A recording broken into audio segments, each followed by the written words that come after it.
Manila. As bright and booming as it is now, it wasn't like this for more than 70 years ago. At the brink of World War II, Japanese forces invaded the Philippines and took over Manila. By that event, it forever changed the nation as it is today. From 1942 to 1945, the Philippines was under Japanese colonial rule.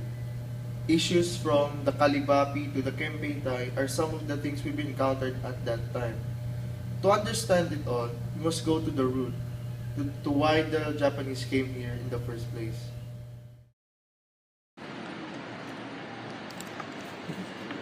The motives of the Japanese forces can be summarized into three S's. First, supremacy. The Japanese forces needed to secure the military bases in Asia to prevent opposition to Japan's military power. Second, strategic location. The Philippines is considered as a strategic location because it is part of the southern resource area. That leads us to the third S, supply of resources. The Japanese wanted resources such as lumber, cotton, manganese, abaca to supply their lack of resources in Japan. The rhetoric that the Japanese used is called the Greater East Asia Co-Prosperity Sphere. The goal of this vision is to prosper together under the divine rule of Emperor Hirohito.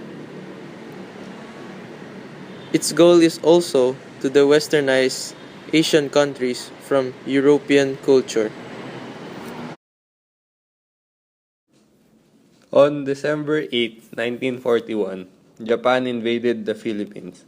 Clark Air Base in Pampanga was first attacked, and also Nichols Field outside Manila was attacked. Then on December 22, the Japanese forces landed at the Lingayen Gulf and continued on to Manila. General Douglas MacArthur declared Manila an open city on the advice of Commonwealth President Manuel L. Quezon to avoid its destruction. Manila was occupied by the Japanese on January 2, 1942. MacArthur retreated with his troops to Bataan while the Commonwealth government withdrew to Corregidor Island before proceeding to the United States. The joint American and Filipino soldiers in Bataan finally surrendered on April 9, 1942, which is known as the Fall of Bataan. MacArthur escaped to Corregidor, then proceeded to Australia. The 76,000 captured soldiers were forced to embark on the infamous Death March to a prison camp more than 100 kilometers north. An estimated 10,000 prisoners died due to thirst, hunger, and exhaustion. For the political policies of Japanese, for the first is the Pro-Japan Council of State in 1942 to 1943. The Japanese military authorities immediately began organizing a new government structure in the Philippines. They initially organized a Council of State through which they directed civil affairs until October 1943 when they declared the Philippines an independent republic. For the second is the establishment of Japanese-sponsored Second Republic. The Japanese-sponsored republic, officially known as the Republic of the Philippines, was the puppet government established in the Philippines by the occupying Japanese forces during the World War II. It was inaugurated on October 14, 1943, with former Supreme Court Associate Justice Jose P. Laurel as its president, and its vice president is Benigno S. Aquino Sr. and Jorge Vargas as one of the ministries involved in the said government. For the problems of the Republic, during his first term in office, Laurel was faced with various problems that the country was experiencing, such as the following: shortages of food, clothing, oil, and other necessities, heavy Japanese military presence throughout the entire region, and third is Japanese control of transportation, media, and communication. Laurel attempted to show that the independence of the Republic was genuine by rectifying these problems. The third government established is the Kalibapi. Kalibapi stands for the Kapisanan ng Paglilingkod sa Bagong Pilipinas. It was a Filipino political party that served as the sole party of state during the Japanese occupation. And the appointed president was Jorge Vargas and Benigno Aquino as Commissioner of the Interior, Vice President, and Director General. It was formed by the Philippine Executive Commission under the leadership of Jorge Vargas. Its goals are mainly to be active in initiatives to promote the Tagalog language, a central feature of Filipino identity. To this end, a pared down 1,000-word version of the language was promoted to be learned rapidly by those not yet versed in the language. Second is to unify the Filipinos in order to extend positive cooperation to the Japanese military administration in the reconstruction of the country. Also, all Filipinos 18 years old and above were encouraged to join the organization, while government employees were required to be part. For the last is the PCPI, or called the Preparatory Committee for Philippine Independence. It was the drafting body of the 1943 Philippine Constitution, which was signed and unanimously approved on September 4, 1943 by its members, and was then ratified by a popular convention of the Kalibapi in Manila on September 7, 1943. The PCPI was composed of 20 prominent Filipinos, mostly pre-war legislators. During the Japanese occupation, there was inflation. There is high demand for goods, but there is less supply.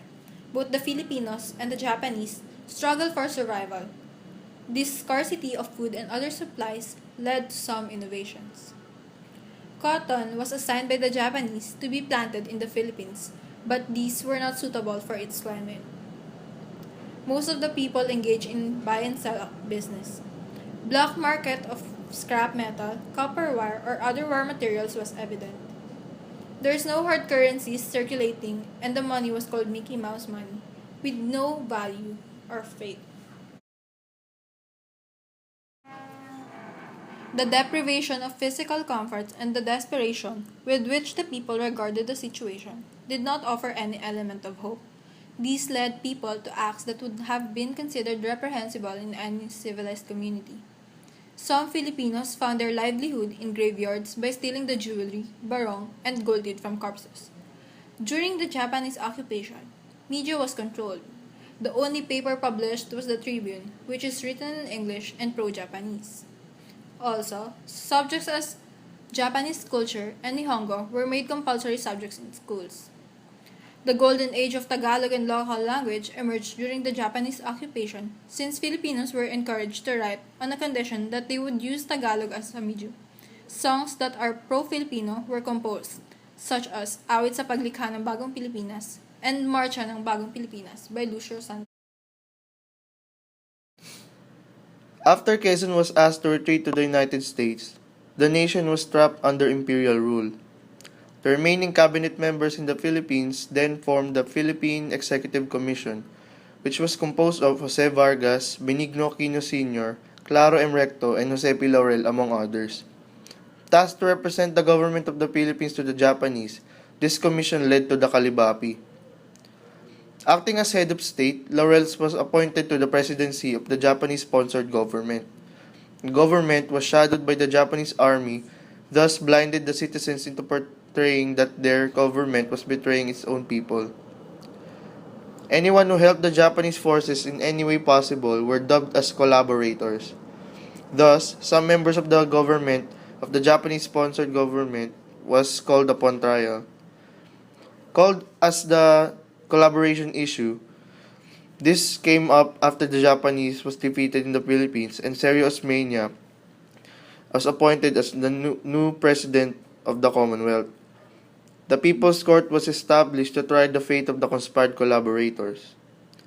Under Ross's new administration, the said collaborators were given amnesty, but Laurel and Recto, two of the main organizers of the commission, requested a full-on trial which they were found not guilty.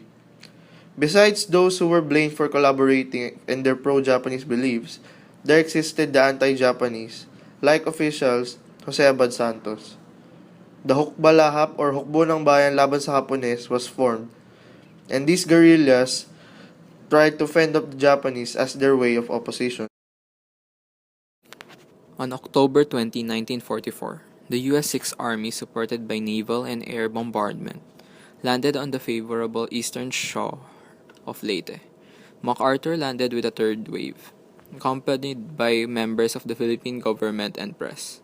The Japanese miscalculated the relative strength of force and attempted to destroy the landing through a major sea battle in Leyte Gulf, fought on October 23 to 26, 1944.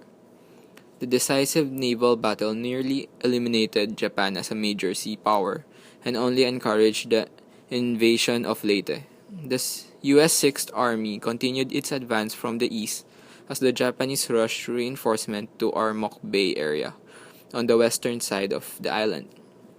While the Sixth Army was reinforced successfully, the U.S. Fifth Air Force was able to devastate the Japanese attempts. The U.S. Army units fought through a major land and air battle before being able to land at Ormoc to cut off the Japanese ability to reinforce and supply Leyte. The ferocious battle continued on Leyte for months, having the U.S. Army in control. The Battle of Manila is known to be the fiercest and first urban fighting in the region. Very few battles during the last few months of World War II are known to have exceeded the brutality and destruction in Manila. The battle itself took close to a month, and it soon became almost a house-to-house struggle. Though General MacArthur wanted to protect Manila and the civilians living in the city, the massive devastation of the battle still could not be avoided. The battle from the Americans left the Japanese troops facing capture or certain death.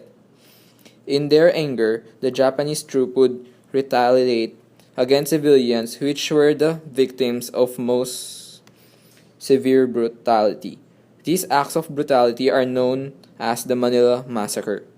Some of the acts which the civilian population suffered, including rapes, massacre, and violent mutilation. By the summer of 1945, the defeat of Japan was foregone conclusion. The Japanese Navy and Air Force were destroyed. The Allied Navy blockade of Japan and intensive bombing of Japanese cities had left the country and its economy devastated. The Allies demanded the unconditional surrender of all Japanese forces or they will destroy Japan. The Japanese did not surrender. That led to the dropping of atomic bomb Little Boy on Hiroshima and atomic bomb Fat Man on Nagasaki, which convinced the Japanese to surrender. On September 2, 1945, Japanese Foreign Minister Mamoru Shigemitsu signed on behalf of the Japanese government. General Yoshihiro Umezu then signed for the Japanese armed forces, and his aides wept as he made his signature. Supreme Commander MacArthur signed on behalf of the United Nations, declaring, "It is my earnest hope, and indeed the hope of all mankind, that from this solemn occasion a better world shall emerge out of the blood and carnage of the past." 10 more signatures were made after this. On October 14, 1943, the Japanese-sponsored Second Republic was inaugurated, with Jose P. Laurel as the president. The National Assembly of the Second Republic would remain in existence until the arrival of the Allied forces in 1944, which liberated the Philippines from the Imperial Japanese forces. Upon the establishment of Commonwealth in 1945, President Sergio Osmeña called for a special session of Congress. Manuel Rojas and Jose Zuleta served as Senate President and Speaker of the House, respectively. Most of the senators and representatives who were elected in 1941, assuming their positions, however, Not all were allowed to take their posts because some were imprisoned for collaboration with Japanese. On April 23, 1946, national elections were held to choose new members of the Congress, the President, and the Vice President of the Philippines. After the elections, the Second Congress of Commonwealth convened on May 25, 1946. For 3 years, we've faced under the might the Japanese. And entering the Third Republic, we tried to learn from the past to build our future. But ultimately, we tried to solve every one of these by ourselves. That's why ultimately everything is history.